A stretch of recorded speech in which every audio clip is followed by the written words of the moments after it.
Good morning, everyone. Thanks for joining today. I'm Marco Morgon, and I'm a Senior Public Policy Manager at Workday. Workday is a software company that specializes in human resources and financial services applications. The topic of today's panel is the future of work in the age of AI, transformation, trust, and skills. In the next hour, we'll look at the transformative impacts that AI is expected to have in the workplace.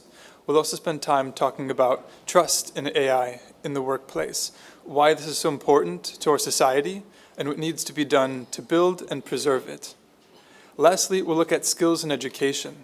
What skills will be required in the future job market impacted by AI? What can organizations do, either public or private, to support skills development and educate citizens to prepare for these impacts? Thankfully, a lot of discussion won't be done by me, but by the esteemed panel sitting next to me. So let me introduce them quickly. So right next to me is Dr. Elisa Mohamedou. You are head of the OECD Center for Skills, which supports countries to achieve better economic and social outcomes by taking a whole-of-government approach and engaging with stakeholders to develop and implement better skills policies. You have over 25 years of international experience working in the field with various international organizations and in the private sector. Thank you. Next to Elisa is Dr. Laura Nursky. So Laura, you are an Associate Research Fellow and Head of Program on Future of Work at the Center of European Policy Studies, or CEPS. You're a quantitative social scientist and have worked both as a machine learning data scientist and as an organization design and job design researcher. So you look at AI in the future of work from the perspective of organizational structures and cultures and the autonomy of workers. And then next, we have Dimna O'Sullivan. So Doctor, you are a senior academic at the School of Computer Science at the Technological University of Dublin in Ireland. You are the founder and director of the Digital Futures Research Hub at TUD, and your research is in human-centered AI, an emerging discipline intent on creating AI systems that amplify and augment rather than displace human abilities. And at the end, we have Andrea Glorioso. Andrea, you are a policy officer at the Director General for Employment, Social Affairs and Inclusion at the European Commission. In this role, you analyze and design policies on algorithmic management, remote and hybrid work, the right to disconnect, and youth employment. You have worked as a civil servant at the European Commission since 2008, including as a diplomat at the delegation of the EU to the United States in Washington. So thank you, speakers, for being here today. So let's get started. The first area that we'll discuss is the impact that AI will have on the workplace. In the past couple of years, there have been a lot of studies and research articles in the press relating to the impact that AI will have on jobs and on the workplace overall. So Laura, maybe we can start with you. Can you tell us about why and how AI is transforming jobs and how organizations are adapting there as a result? Can you give an example or two, maybe positive or negative, in terms of these impacts that you're seeing? Thank you. Sure, I would be happy to. And thank you for having me. I like to distinguish conceptually two types of applications of AI in organizations. One is in the execution of tasks, and the other is in the management of people. So in the execution of tasks, what I mean is the use of AI to either automate or support activities in the productive process, so transforming inputs into outputs that can be goods or services. That area of application, that first one, in the productive process, also has two subcategories, task automation or task support. So I'll give first an example of task automation that can benefit from the use of AI, for example, is visual quality inspection in a manufacturing setting where algorithms can be trained to recognize defaultive products in manufacturing, a task that was typically done by humans before, but that algorithms are quite capable of doing through image recognition. Now, in order to fully automate such a task, such an algorithm has to be embedded in a physical system, preferably with a robotic arm or something that can take out the products that don't satisfy the quality levels. So that's on the task automation side. Now, in this new wave of generative AI, we don't yet see a lot of this full task automation. We see a lot of AI assistance, so use of these generative AI language models that support people, especially knowledge workers, in a lot of different sort of tasks. So we've seen experiments that show productivity increases in tasks of writing, of code development, even creative tasks like idea generation, brainstorming, coming up with marketing strategies and things like that. What we see in those types of experiments is that it's mostly the more junior and inexperienced people that gain a lot from these AI support. And something else that is coming out of this research is that what is called now the jagged frontier, that it's not really clear yet which tasks benefit from such an AI support and which ones actually suffer in quality from such an AI assistant. And that's where a lot of the research now is also going, is to try to further identify which tasks benefit from AI support. So that's on the task support side. Then another area is the use of AI in the management of people. This is called algorithmic management that Andrea also works on. And I further distinguish two types of applications. It's the use of AI in traditional HR processes like recruiting, selection, evaluation, promotion, termination, learning and development, and I group those under algorithmic human resources management. Of course, the most important thing in those types of applications is that these algorithms are not biased towards any sort of demographic group. And then the final application in the management of people is the use of AI in more operational types of management. So in scheduling of tasks and shifts, in planning, in coordinating people, in monitoring and controlling workers. And when it comes to that type of application, the main worry is in terms of job quality. So not in terms of job quantity or discrimination, but in terms of job quality, in autonomy of the worker and in the well-being, stress and motivation in the workplace. So I think that's a bit of my summary or my reading of the use of AI in organizations. Yeah, thanks, Laura. Elise, maybe I'll jump to you. Do you feel that the general public is sufficiently aware and informed of the impacts that AI is having in the workplace? Because I did mention there is some awareness in some articles, but really, has that really progressed across the workplace, or is it still very much isolated? And if you don't think that awareness isn't there, what can be done to try and further communicate that? I think the second part of this, or second question I have, are do you think that these impacts that we're seeing due to the use of AI and algorithms in the workplace is similar to other technologies that have arrived previously, or is it different this time around with AI and algorithms? Thank you. So I think in terms of awareness, the public is pretty much aware, particularly when it comes to the negatives. And I think actually your report at Workday was quite interesting, because I think you showed that about nearly half of the employees felt that were not particularly welcoming of AI, nor did they feel confident that their company or enterprise was ready to use it responsibly and ethically. So that's I think on the negative. I think where there's less awareness is perhaps around the potential. So for instance, at the OECD, we've done some research that shows that in terms of skills, that about the increase of jobs at high risk of automation moving from 14% to about 28%.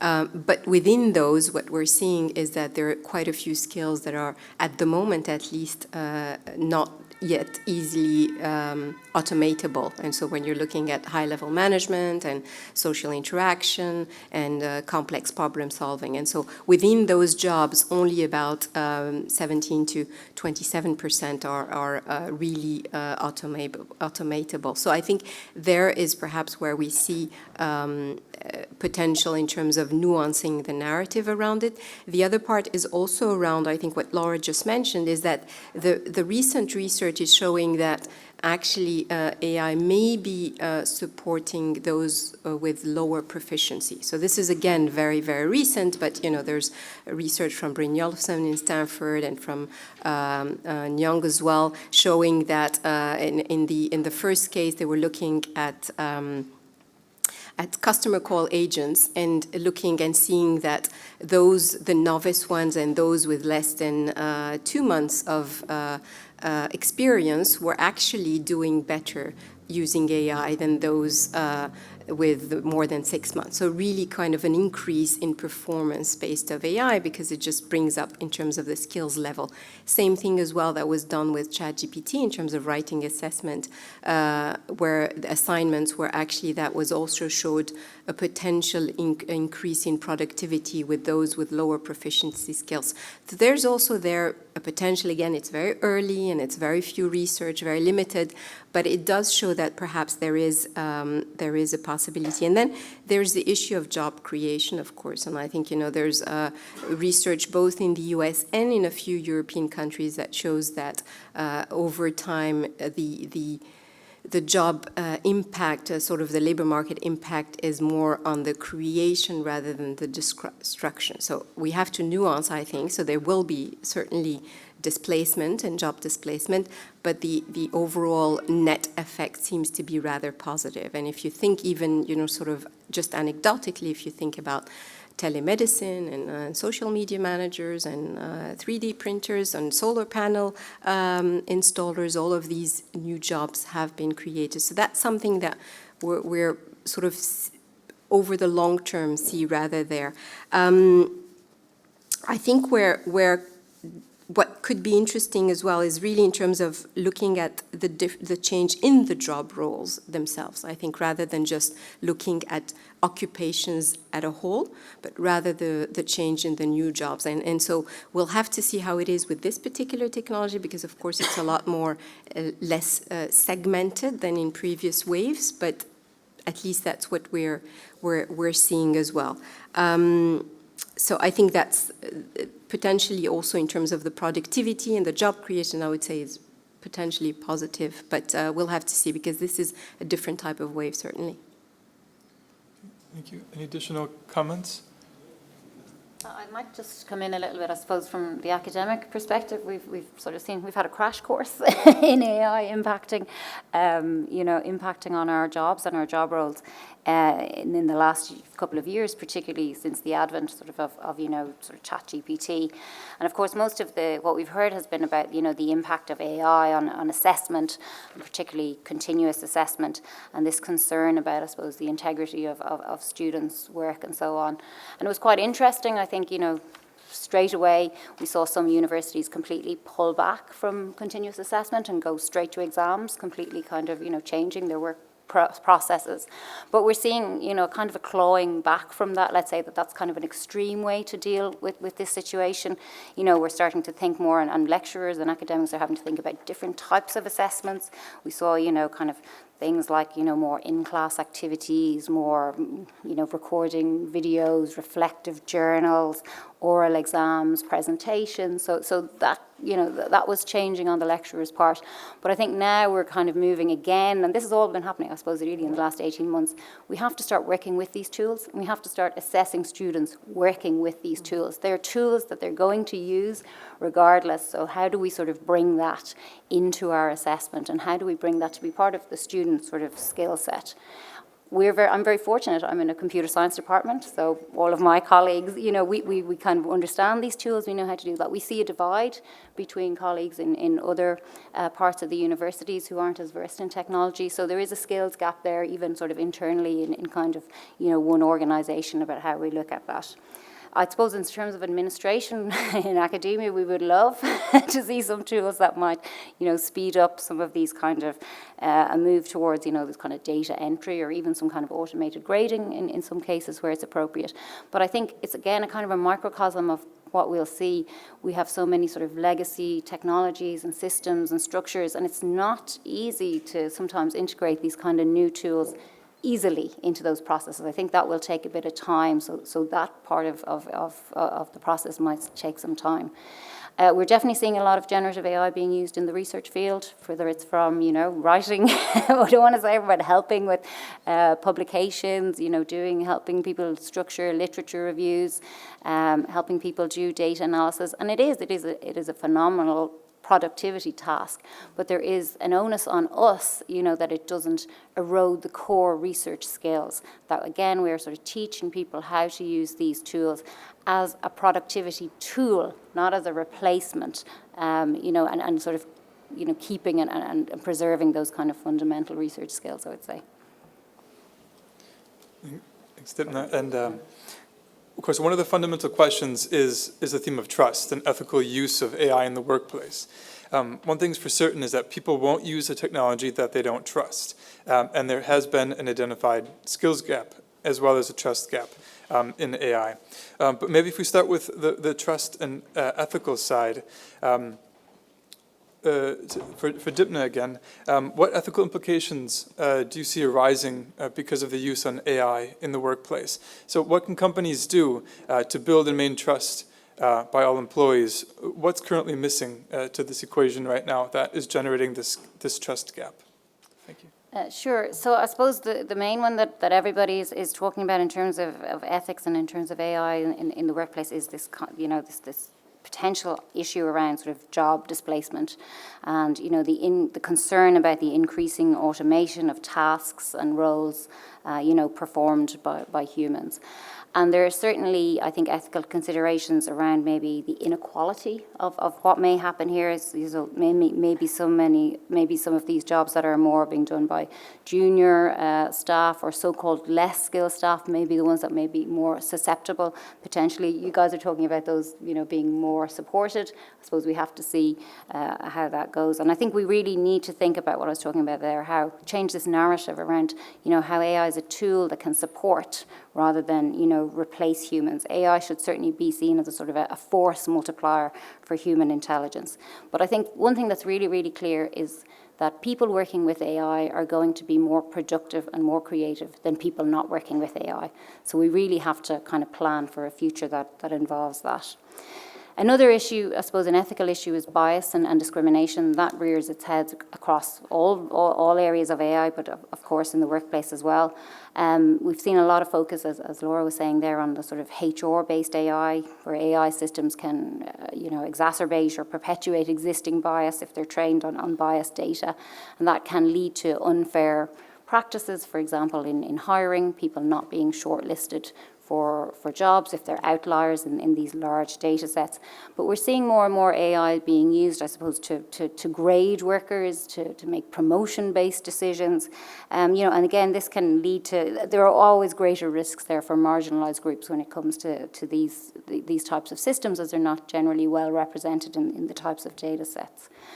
Another issue is around employee surveillance, the use of AI increasingly for monitoring employee performance and behavior issues.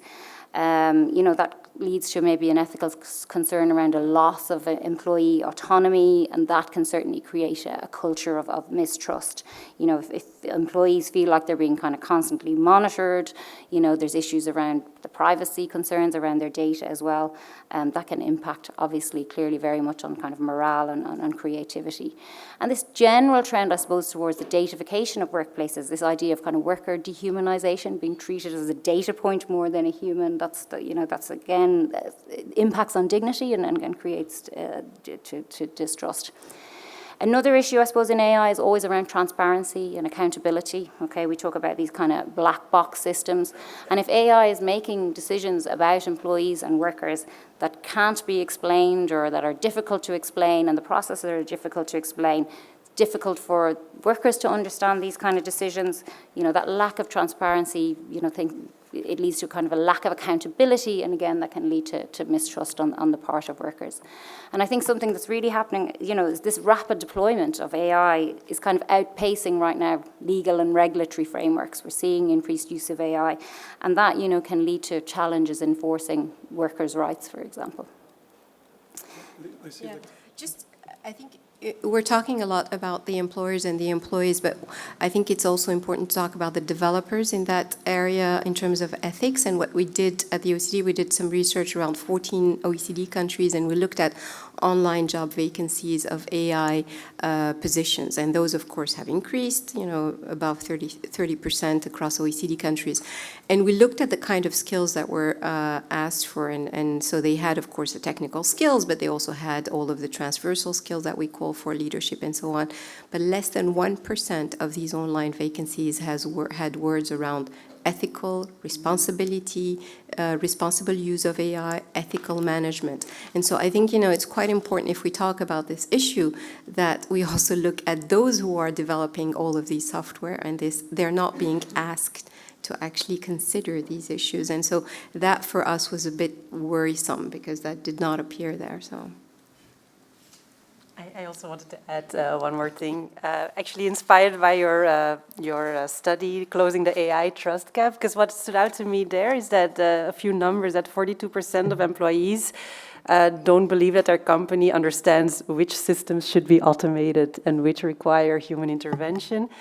And that also 1 in 4 employees doesn't believe that the company will put the employee interests above its own when implementing AI. So to me, that shows that it's not just a matter of trust in the technology, but also trust in the management. So we shouldn't only talk about transparent, fair, accountable AI systems, but also transparent, fair, accountable management. So management that doesn't tolerate, toxic behavior or doesn't display itself toxic behavior, that shows that worker well-being is important and a main priority for the organization. And I think if management can convince their employees that they behave like that, they will also instill trust in the employees that can transfer to the trust in the AI systems that the management would like to implement. Thanks, Laura. And maybe moving to Andrea, because I think there is an important public sector aspect of this as well. So what role do you see the public sector in fostering this trust? And any best practices that maybe the European Commission or other public institutions that you've seen have adopted that you may want to share with us? Thank you. I think this works. Yes. So first of all, thank you for having me. It's a pleasure to be in this panel and this conference. To your question, let me perhaps start a little bit broader, maybe more philosophically. In a world with perfect trust, we wouldn't need regulation at all. If people just trusted each other, then we as public authorities, we would not need to set rules. They would not be necessary. So the fact that we have, for a long time, set rules obviously means that there is a lack of trust. Here, we don't live in a la-la world, so I'm not saying that it should be any different. But I think it's important to understand that we intervene only when we see, as the Commission at least, we intervene only when we see that, for whatever reason, things are not working as they should among the players or stakeholders or citizens, or whatever you want to call them, that are most directly impacted by, in this case, the changes we are discussing.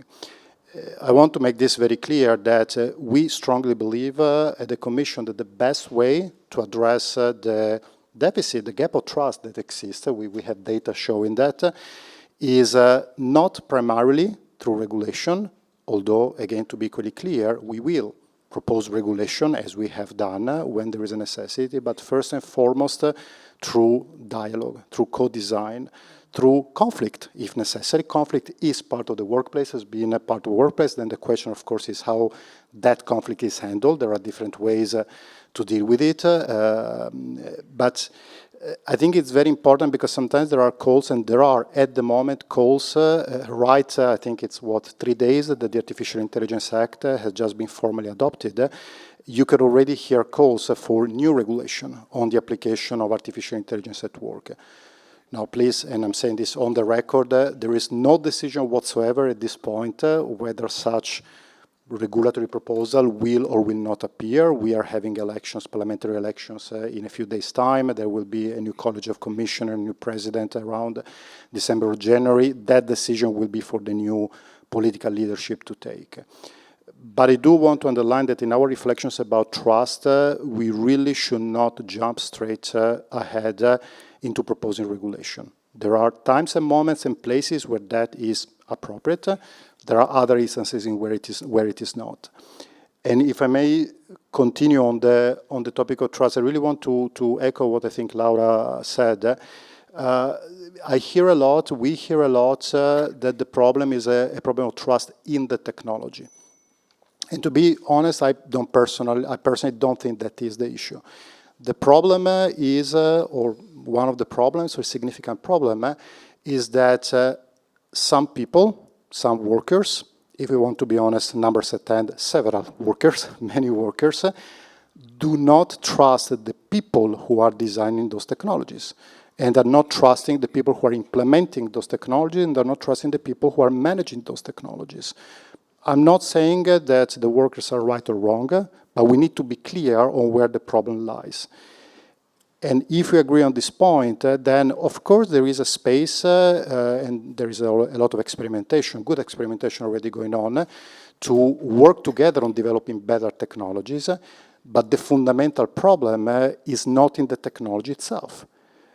Also because, if I may point out, discrimination, worker surveillance, all the problems that we've heard predate artificial intelligence.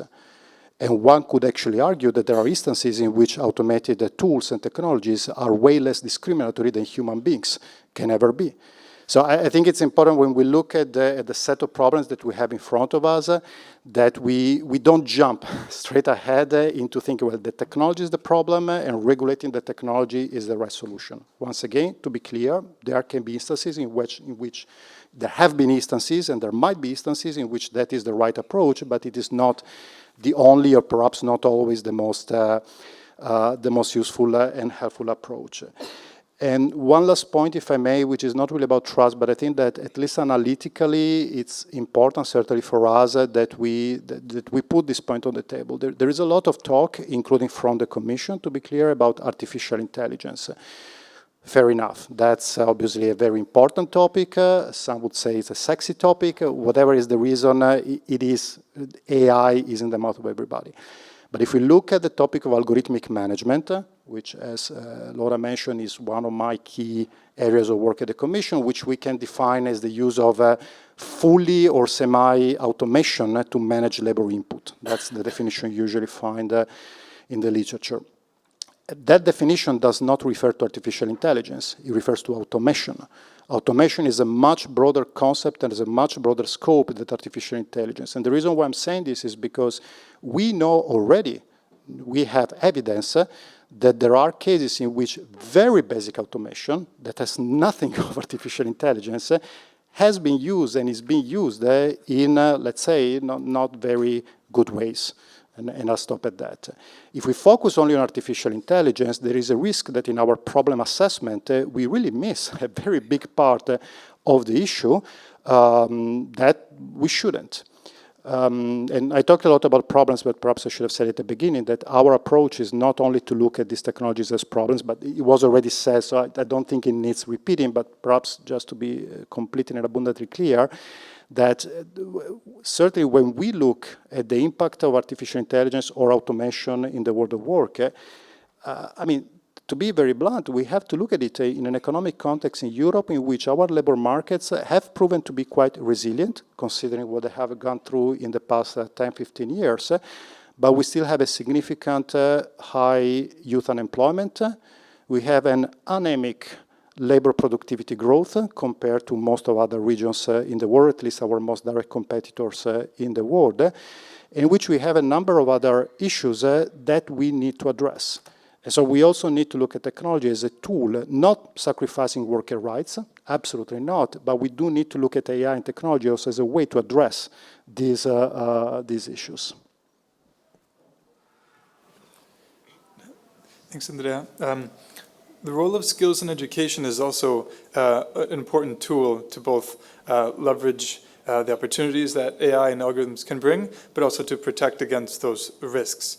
The European Commission just ended its year of skills a couple of weeks ago, but there was a consensus in the room that a year is not enough. Obviously, you need a decade or a generation of skills building and education, and that's, of course, across all levels and all parts of the economy and society.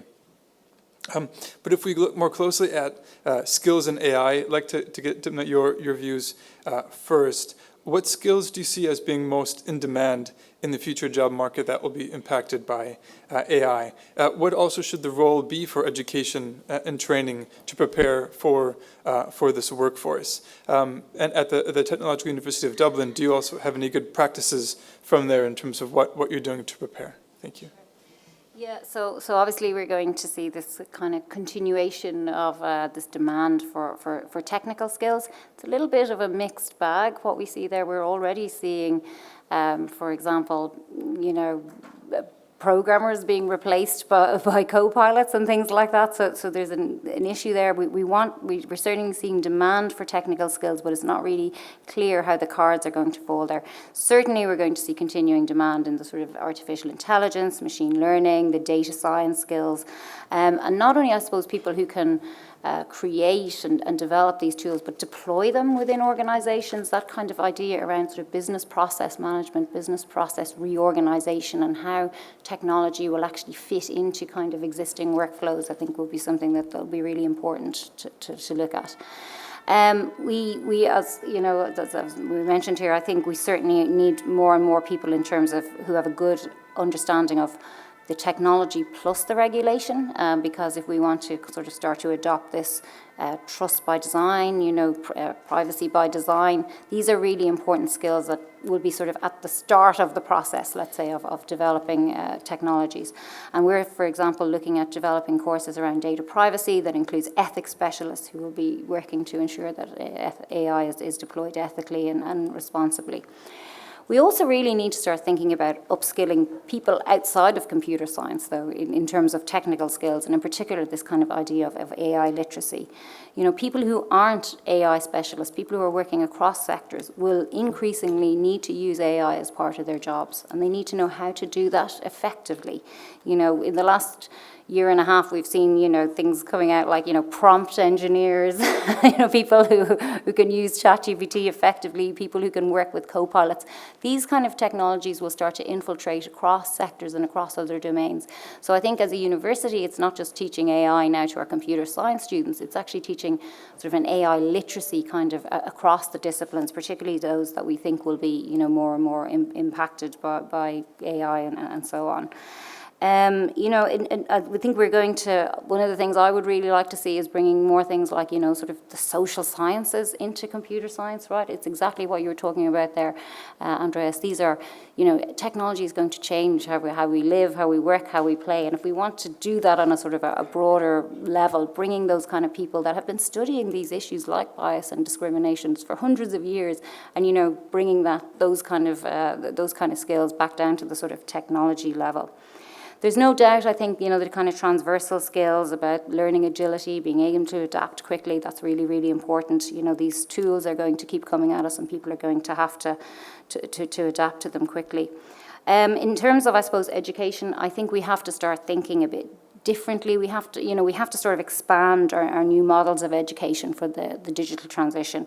We can't just be sort of based on this, our undergraduate programs of 4 years and our graduate programs of 2 to 4 years.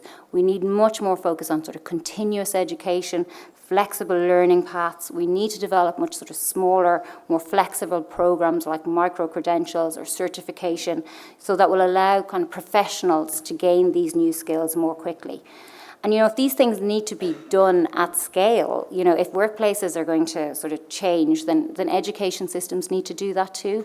We need to see, I suppose, policymakers working with education providers and with industry to kind of try and understand how AI is impacting the workplace, and then what should our kind of response be as educators back to that. At TU Dublin, actually, we've been running this kind of program actually in collaboration with Workday for the last 3 years now. We've been developing an upskilling, reskilling program, which is for Workday employees. We've been doing it in the area of machine learning and in the area of cyber skills. And we now have 3 cohorts who have gone through this. We have, I think, over 200 Workday employees who have taken part in these flexible micro-credential working.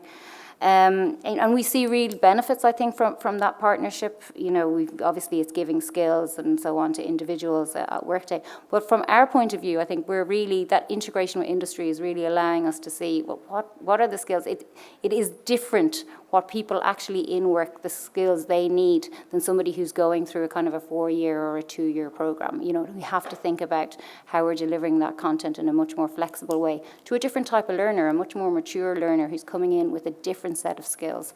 You know, and so we're seeing really good benefits, I think, to both parties from that partnership. Yeah, thanks, Timna. And I think, yeah, we all agree that academia by itself and industry by itself can't address this alone, that they need to work together. And the OECD has done a lot of work on partnerships and collaboration between different stakeholders. Lisa, if you can say a few words about the work that you've been doing there.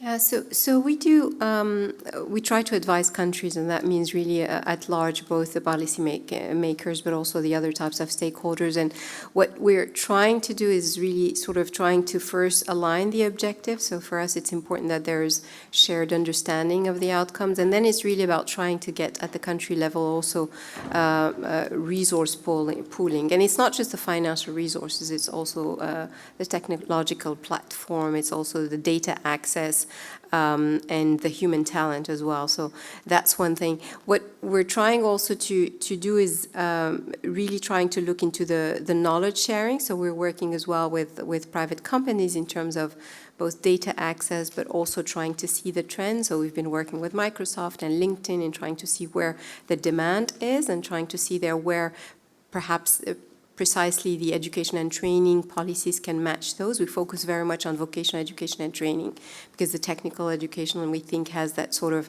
agile and shorter type of programs that are also closer to the workplace that can help on that.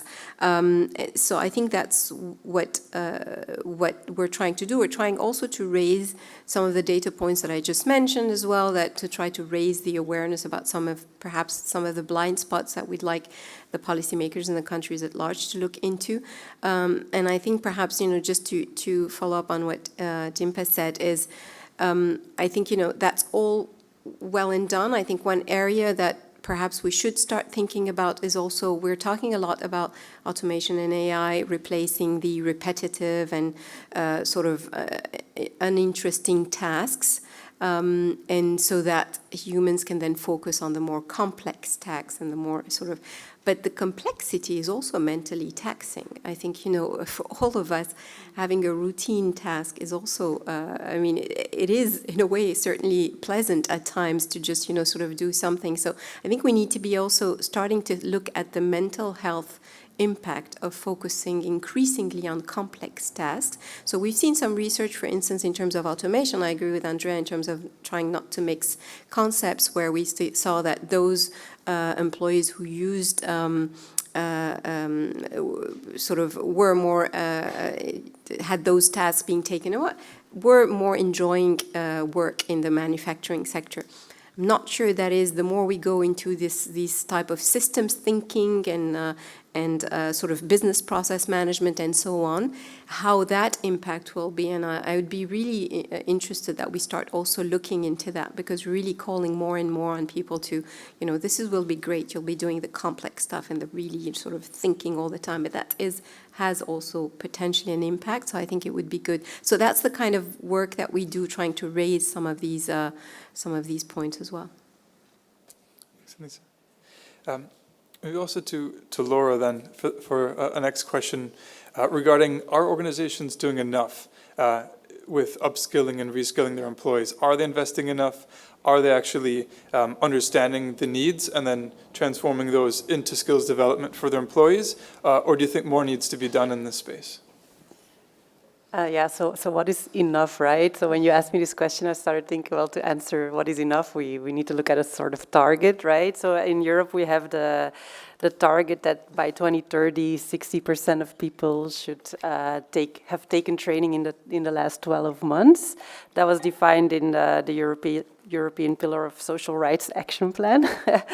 And the figures I could find, the most recent ones I could find, is that we are not yet near the target of 60%. I found something in the order of 44%. So we're not there yet in terms of the target of how many people should be involved in training. But then to the question, how much are companies doing? Especially for you, I went to look for numbers, and I found in the European Company Survey, that is a collaboration between CDFOP and Eurofound, where they surveyed companies across Europe. They actually found that very little percentage of companies don't offer any training at all. So the number of companies that didn't offer any training was just a few percentages. The problem is that when companies do offer training, it's hardly ever towards their whole workforce. So only 20% of the companies in this survey offer training to at least 80% of the people in their company. And this was true both for training during working time, as well as for more informal on-the-job training type. And the problem here is that when you're selective in offering training in your company, it usually goes to the high potential people in the company. That's a bit the problem. This is known also as the training gap, and the OECD has extensively documented this training gap across all of the OECD countries, meaning that the people who are most in need of training, people in vulnerable positions, in temporary jobs, in low-skilled or low-wage jobs, those are actually the people that get the least amount of training.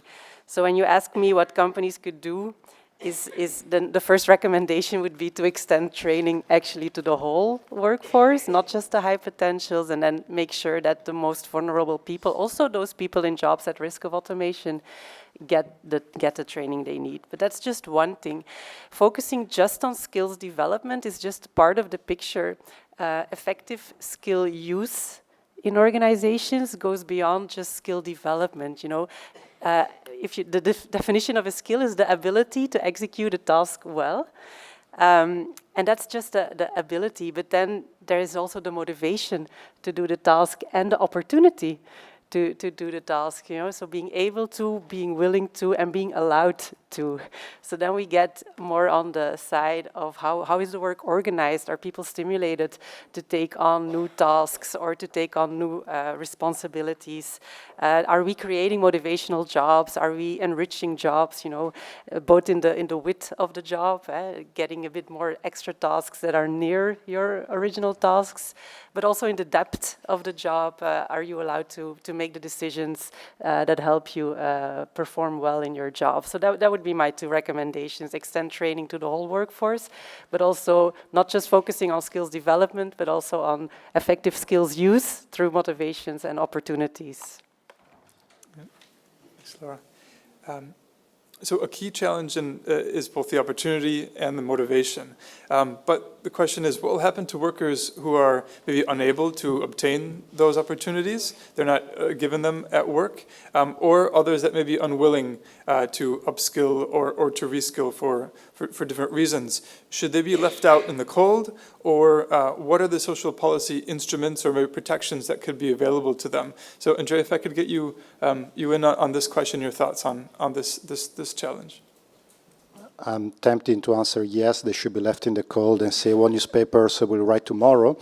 But no, the answer is no. Of course, they should not be left in the cold for, I would say, two reasons. The first is that in the European Union, we have a very precise definition, which is in the EU treaties, our founding. I cannot use the term constitution, otherwise some member states will jump up in arms, but it is the equivalent of our constitution. It very clearly says that the European Union is a social market economy. It's a market economy, it's a capitalistic economy, so promotion of free enterprise and everything that goes with it, but it's also a social economy, which means that social dimension, that protection of those who cannot get to a certain level is embedded into the EU system. That is not necessarily the case in all parts of the world, but it is certainly the case in the European Union. So there is, if you will, this principal reasons why the response to the question is no, but there is also a practical reason, which is that actually, as we move increasingly towards more automation, and it is possible, I think we should not be too, we should still look at some numbers, but it is certainly possible that certain forms of automation will be more impactful across more sectors than it has been the case for automation so far. This will impact a very significant number of workers. So it is possible that what we are looking here in terms of potential shocks to the economy and to labor markets is not something that is something significantly major. So to be very blunt, it is possible that there could be a significant number of workers who will not be able to train, upskill. I think I would differentiate, if I have to be entirely honest, a little bit between not being able and not be willing, because those are two different issues. And I think our responsibility as public authorities is fundamentally towards those who are not able to upskill. And I appreciate that sometimes it's not that easy to understand which of the two it is, but I think it's an important point to make. So if we have that scenario in front of us, which is a significant shock or shocks to labor markets, having as a response now people who cannot upskill, they're just left out in the cold, will have massive political implications. Because people left out in the cold are usually very unhappy. And very unhappy people tend to take not always the most sensible political decisions that they could take. That's something that we need to consider. So I think it's in our collective interest, including businesses' collective interest, to make sure that we minimize the number of people who don't want to upskill, or that if they really cannot upskill, they're left out in the cold. We do have, I mean, I don't think it's in the interest now for this panel to go in depth into our social protection systems in Europe, because there are multiple systems. It's mostly a member state responsibility with certain forms of coordination at EU level. It can certainly be said two things. One, that they are by and large fairly well developed social protection systems, which is good. On the other hand, these systems will probably need to become more efficient and effective. Because again, if what we are going towards is a significant shock to our labor markets due to increased automation, then there will be more pressure on these social protection systems to deliver, to perform. And there, if I may, there is something that we need to be careful about, that one way, which is a possible good way to make social protection system more effective, is to actually use automation in social protection systems, which we are already seeing in some member states. It has been already the case. That can be a good thing, but it comes with its own risk, as I'm sure it has been discussed in other panels around here, because certain cases in some member states had significant personal data protection implications. All I want to say is that we should not, as we talk about the transformations in labor markets, at least within the European Union, we also need to think very carefully about the impacts and the transformation on social protection systems, because in our environment the two are closely linked. And if I may, one last point, I'm very, honestly, very pleased that I heard throughout the discussion now, I heard always using the active form, workers should upskill. Why I'm saying this is because for quite some time, what I was hearing from multiple parties, including sometimes the European Commission, was the passive form. Workers should be upskilled. And I think we need to be very careful there. It's not all about words, because people are not cattle. And if you go to a worker and you say, you needed to be upskilled, I'm sorry, but the immediate reaction of that worker will be, who are you? Why? Why are you telling me this? And we'll say other things that I'm not going to repeat here out of diplomacy. So I really think that we need to make sure, and I think we are slowly getting there, but it's an area where I think we can devote some more attention about the kind of arguments that we use, about the kind of narrative that we build, or why for anybody, learning new things is not something that they should do because otherwise they will get fired. That's an argument, and sometimes it is a good argument, sometimes it's a real argument, so whether it's good or not, it's a fact. But there is also the argument, which is there, I think we should insist more on that, is learning new stuff is good for you. It's interesting. It's actually fun if done in the right way. It's actually fun to learn new things. It makes you feel better. It makes you feel more useful. It makes you, of course, if learning new things is something that workers feel is imposed on them by managers that workers, right or wrongly, think they can't understand what they're talking about. And as Laura said, training is imposed on workers for skills that then they will not be used in the workplace. Well, then there, of course, we do have an issue and we do have a problem. And by the way, we're all right now we're only talking about in-work training. There is the whole very, which you hinted at, there is the much more complex issue of how we address our education systems as a whole. But I think I've spoken already enough, so I will not touch on that. Just to point out that if we focus only on workers reskilling or upskilling only at the moment when there is an issue in their workplace or in sectors, well, that's already too late.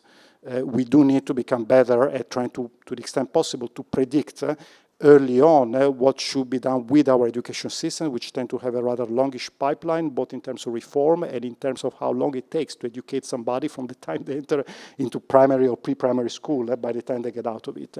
So maybe, stuff for another panel in the future.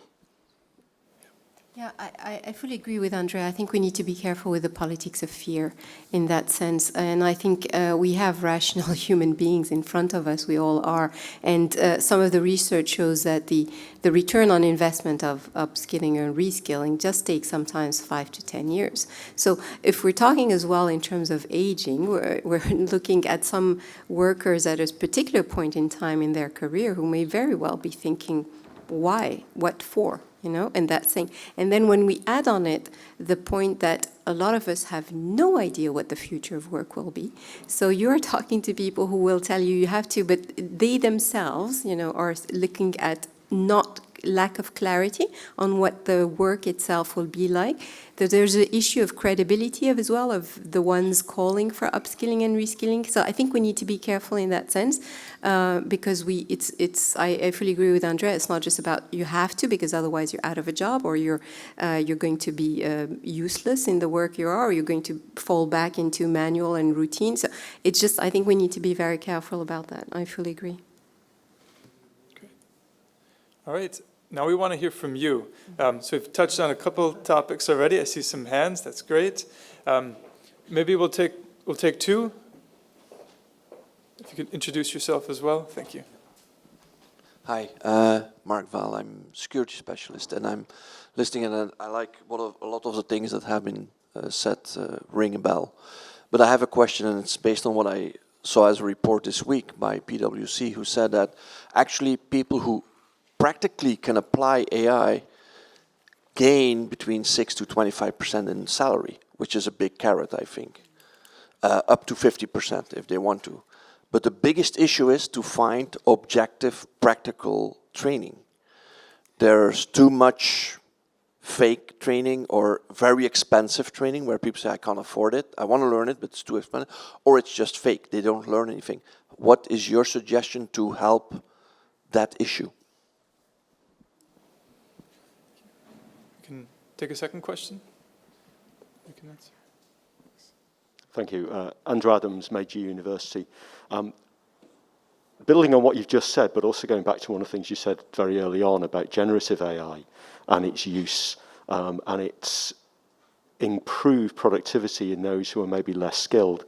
I've been thinking about for a while about the issue of, so junior people are using generative AI to help them, and they get more use out of it than the more experienced people. Are we setting ourselves up for a situation where we'll have, in 5 to 10 years or 15 years, nobody with those skills at the higher levels? And are we dooming those people that we're allowing to use the AI or encouraging to use the AI to not develop the more advanced skills to let them progress, while also ending up with, when those people who have the skills move on or die or leave the workforce, that we don't have the people with the background to take on those new roles. And I'm very concerned about that potential problem, both for businesses, for society, and the people that we're allowing to use these tools, which are we giving them training wheels which they can never take off? Would like to start?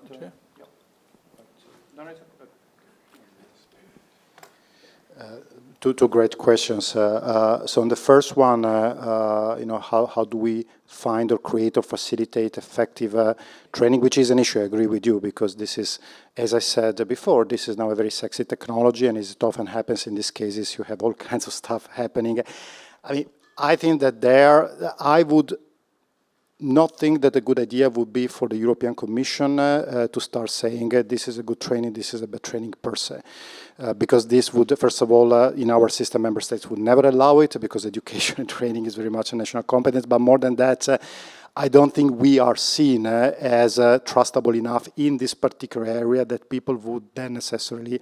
What we can do, and to some extent we are doing, is to work with the key stakeholders, which means industry, academia, practitioners, to get together and to set, usually how you address these issues is through developing formal or informal standards, or, I'm blanking on the English name, but basically brands, trademarks, if you will, saying, okay, this training has been recognized by this professional body, this professional association as a good training. And in a way, we have a regulation in place on micro-credentials, which tries to do that. I think that's one area where I wouldn't necessarily wait for any kind of regulation to happen. It's not necessary. I think it would be, I also think there is a great business opportunity, by the way, for people to get together, for somebody to get together and to create this sort of network of, if you make money out of it, let's talk about the royalties and everything. But that would be my very pragmatic and practical response. It's an issue, but it's not the first time we have this sort of issues, and the way we have addressed them in the past was usually, at least initially, by relying on practitioners in industry that have an interest in showing to the rest of the world that they're serious about this particular, in this case, generative AI or whatever it is. On your point, to be entirely honest, and I need to be very careful here because I don't want to sound like I don't believe that AI or generative AI has potential. I do. I think that the research I've seen so far makes a lot of assumptions in terms of how widespread actually is the use of generative AI. I think much of the research is very anecdotal, to be entirely honest. And importantly, we still don't know enough about the actual cost of generative AI, and I'm referring also to the energy cost of generative AI, because some reports that I have seen suggest that energy cost is substantial. And so the question is, will we actually see, I don't know the answer, but the question is, will we actually see a deployment, a use at real scale of generative AI in the next 2 to 3 years? In that case, yes, we might have the problem that you identify.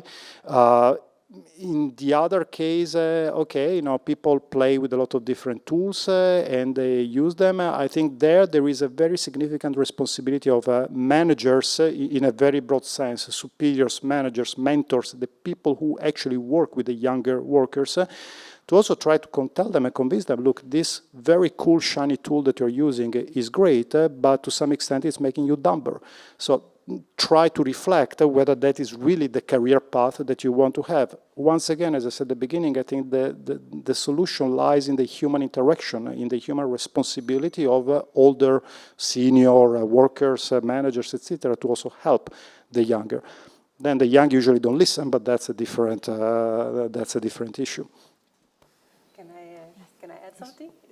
Is this working? Yeah. Okay. I also want to address your question, even taking the that we don't know yet how widespread it is, but if we would take this thought experiment where all of these senior positions are being replaced by juniors using a Gen AI Copilot, just wanted to offer two past experiences of past technologies that we can look at and see how we dealt with similar worries. I want to talk about the calculator and the autopilot in airplanes. So when the calculator was invented, in, I think it's the 50s, the same worry was there that people would lose the ability to make calculations. And we came up with a way of avoiding that by still teaching calculations from the head throughout primary school, and then teaching students how to use the calculator to make more advanced computations. And if something would ever happen in the world that would make all calculators useless, we would still be able to do those calculations. And in low-stakes environments, that is fine. But when we look at high-stakes environments, like the autopilot, autopilots in airplanes can take care of a lot of the flying. But we still want the pilots to be able to fly the plane in case the autopilot fails, right? So there's a lot of redundancies built into the entire system, not just the technical system, but the organizational system around it. For example, there's some regulation in the airline sector that pilots have to keep flying, have a certain minimum hours of manual flying every year, so they don't lose the skills. We also still have 2 pilots in every plane, just in case the autopilot fails and one pilot passes out and there's still a backup, you know. So we have to think about building in these redundancies. That's what I wanted to offer. Yeah, I'll just come in on that, but I think it's a question for technology development and the software development industry, right? How we do that, right? We are seeing this move towards, you know, programmers increasingly relying on these generative AI tools. I am skeptical a little bit about them as well. I do wonder in 10 years' time, we think we lost our mind over a bunch of content generators, you know, really, and, you know, what are the use cases?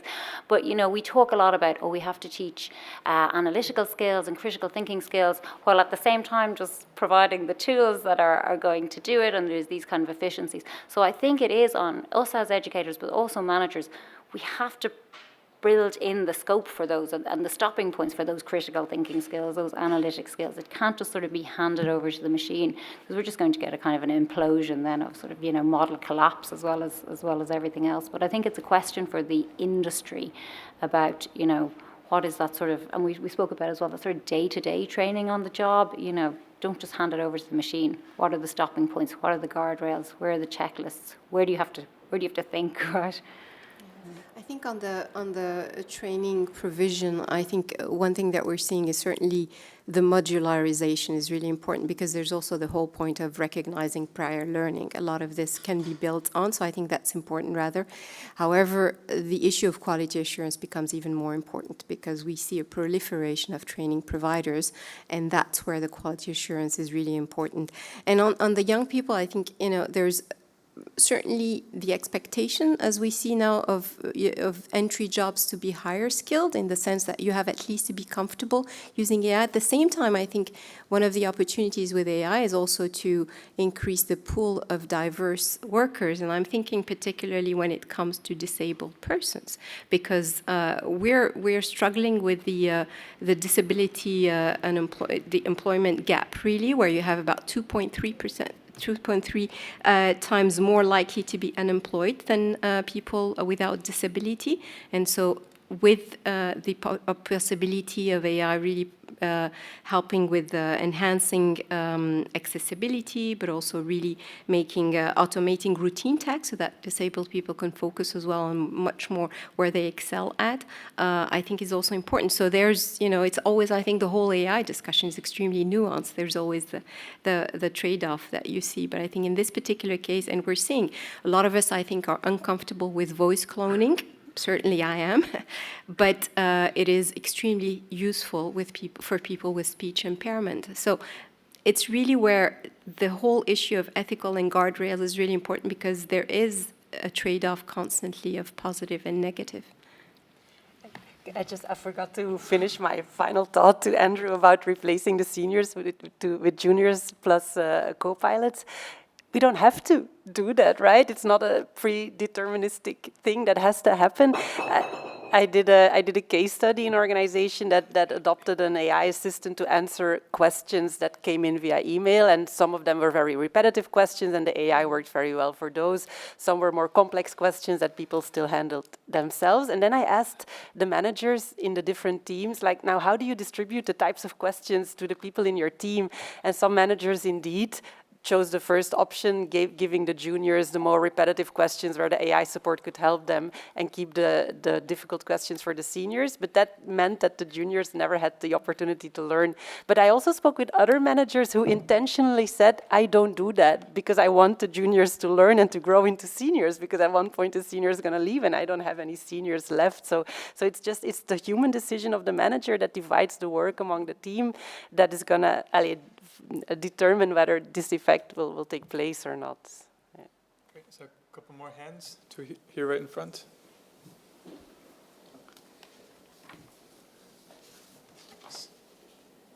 Hi. Hi, thank you very much for this interesting session, first of all. I'm Ayushi. I'm currently a master's student at Leiden University, and I'm working on my thesis topic on the impact of AI in the legal industry, on legal professionals and the law firms. And during my research, I came across very interesting work on how AI is helping lawyers in contract drafting or automation, and also a lot of predictive technologies regarding legal predictions. I just want to ask, if you can share some thoughts on what are some ethical challenges you can see in this industry of lawyers using these technologies, and to what extent it can to what extent it can be used and relied by them. There's the second one here in green. Yeah. Hi, thank you for the enriching topics. I wanted to ask you a question about the interlink between those three concepts. So, in my opinion, it's some sort of cycle, because if we look at low level people, but we were talking about lawyers, but I'm rather looking at a lower level. Often people don't understand the systems, don't understand how it works, how their data are used, and so on. But my grab on this is that the industry is not really always open to share this with their employees. If you look at Uber, for instance, they don't always share how data of their trajects are used and so on. And it would be for drivers interesting to know how it's used, how to understand their data. And if you would take it on a larger scope, I was thinking, what could be an incentive for big industries to actually work on that trust and get the trust of their own employees, because, like I said, interlink, and we are talking about everything apart, but the idea is just to, get... You see what I'm getting to? Industry says trust, we would want to have it, but they don't trust their employees enough to give more information about how everything is used. So how do you incentivize industries to go so far? And is it, do you think it would be with penalties, or is it other, I don't know, or is it rather guidelines? Or and then the other question is, if one day we could get so far, do you think that workshops given by by industries to their own employees would be an idea on, I don't know, the systematic, the works, I don't know, so yeah. You want to take three? Sure. We have a few. Yeah, we have 5 minutes left, so we need to. Thank you. I really appreciate it. Thank you. Michaela Sullivan-Paul from the European Institute of Public Administration. I very much appreciate your contributions. I think this is a very timely conversation, especially in light of the EU AI Act, which makes explicit reference to the need and development of AI literacy.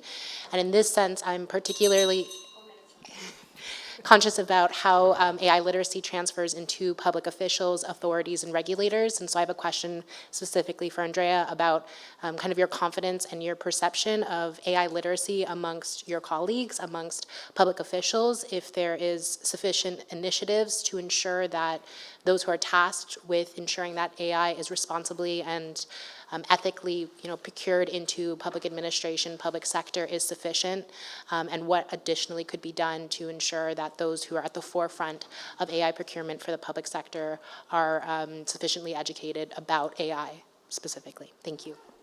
Let's take that last question and then I'll respond to all of them together.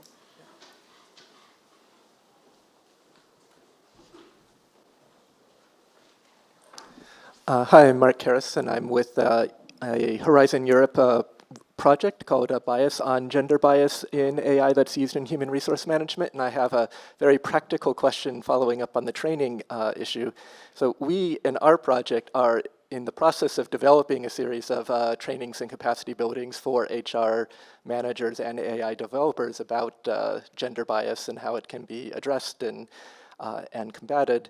And I know that there are many other EU-funded research projects that do similar work in developing 2, 3, 4-day capacity trainings. And is there anything that that we could do on a larger scale of trying to collect those resources together and either making it credentialed in a micro-credential sort of way like you were talking about it now, or just having it be less fragmented so that all of the skills that are being developed by these EU projects can have a life after them? Thank you. I'd like to start. Start? Yes. Thank you. I'll try to be very brief because I think we were just called to lunch with that bell. And yeah. So super quickly, am I confident that my colleagues all have the right skills to handle? No, they don't.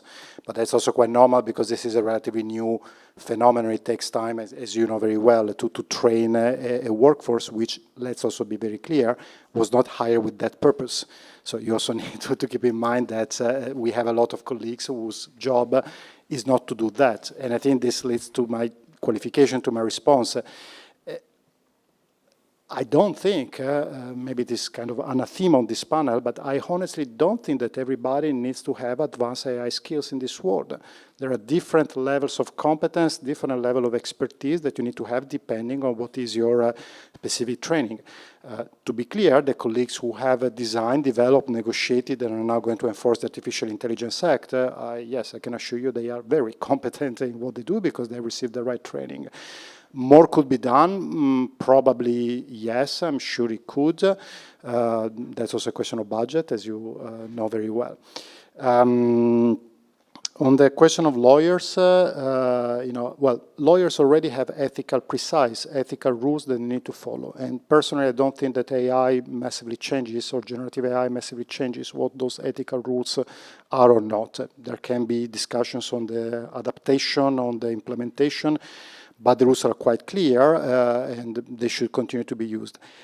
I also think that, and that's a point that I wanted to make before, we are very worried about, if I can be a bit blunt, when we look at generative AI, to use a specific example here, that is replacing certain tasks, and we get very worried, oh my God, human beings will not do those tasks anymore. Maybe the response could be, well, thanks God, because they were stupid tasks that human beings should never have been spending too much time on in the first place. So it's great that generative AI does it. And let's be very clear, contract drafting, 95% of contract drafting, like 95% of briefing writing, to look at my job, can and should be done by a machine because it's extremely repetitive. It's that 5% where you need a human being to really come in.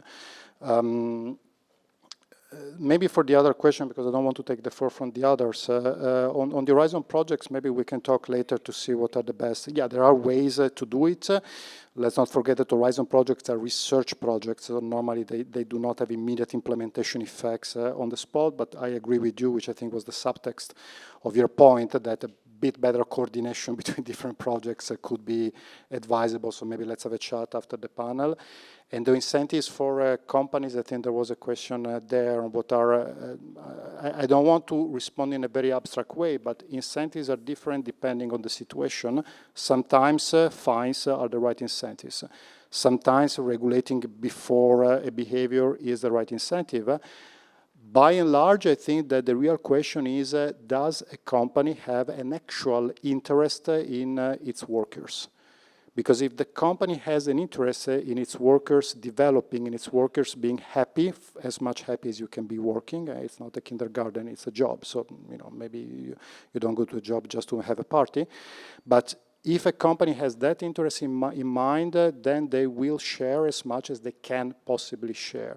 If not, maybe as a worker, it's time that you start looking around and you start looking for a company or an employer that actually has that interest in mind.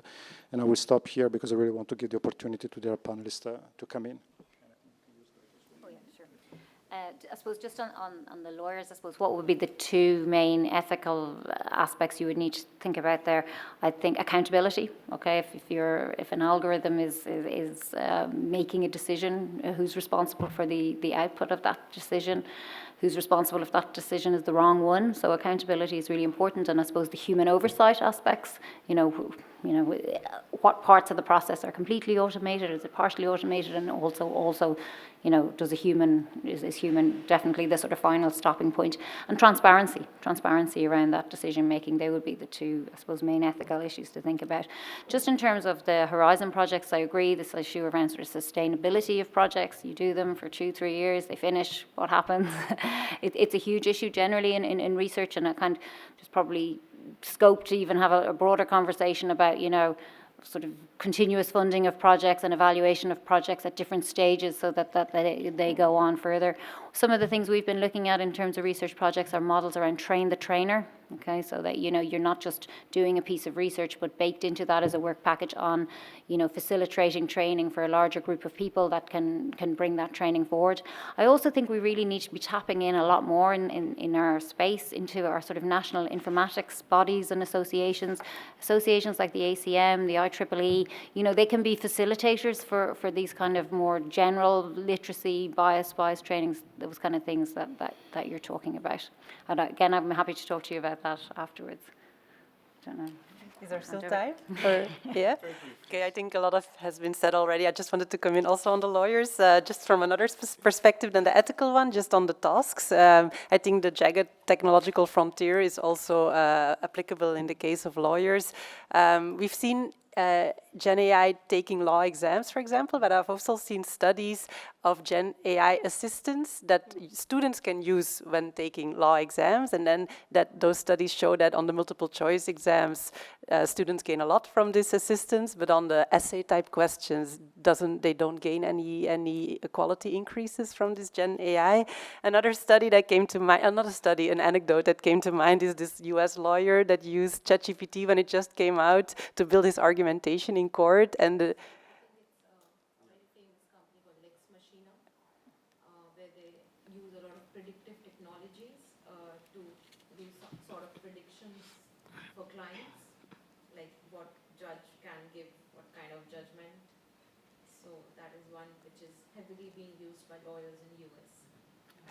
yeah, what I wanted to refer to was this lawyer who didn't really understand how language models use, and he used ChatGPT to build his argumentation in court, and ChatGPT started hallucinating all sorts of cases that didn't exist.